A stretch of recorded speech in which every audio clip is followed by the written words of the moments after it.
ఒక రాష్ట్రం విడిపోక తప్పని పరిస్థితి వచ్చింది ఇవాళ. ఎందువల్ల విడిపోతున్న తెలంగాణ?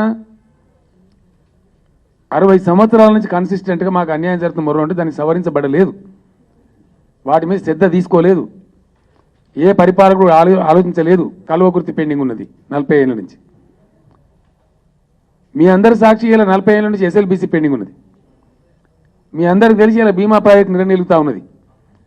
ఎస్ఎల్బీసీ ఎప్పుడు మొదలుపెట్టిండ్రు? తెలుగు గంగ ఎప్పుడు మొదలుపెట్టిండ్రు? కల్వకుర్తి ఎప్పుడు మొదలుపెట్టిండ్రు? పోతిరెడ్డిపాడు ఎప్పుడు మొదలుపెట్టిండ్రు? అవి కంప్లీట్ అయితే ఎట్లా, ఇవి కావెట్లా? ఇక్కడనే కనబడుతుంది కదా వివక్ష. పులిచింతల పూర్తి అవుతుంది ఎట్లా? ఎస్ఎల్బీసీ పెండింగ్ ఉంటుంది ఎట్లా? ఒక్క ఉద్యోగాన్ని రిపాట్రియేట్ చేసినారా 610 కింద కానీ జీవో 36 కింద కానీ? అవన్నీ జరగలేదు కాబట్టే తెలంగాణ నిరంతరంగా ఉద్యమించింది. ఇలా కేంద్రం దాన్ని గుర్తించింది, దాన్ని ఏర్పాటు చేస్తుంది. మీకు డైజెస్ట్ కాదు, మీరు చేసిన తప్పుల వల్లనే తెలంగాణ విడిపోతుంది. ఇలా ఇంకెవరో చేసిన తప్పులు కావు.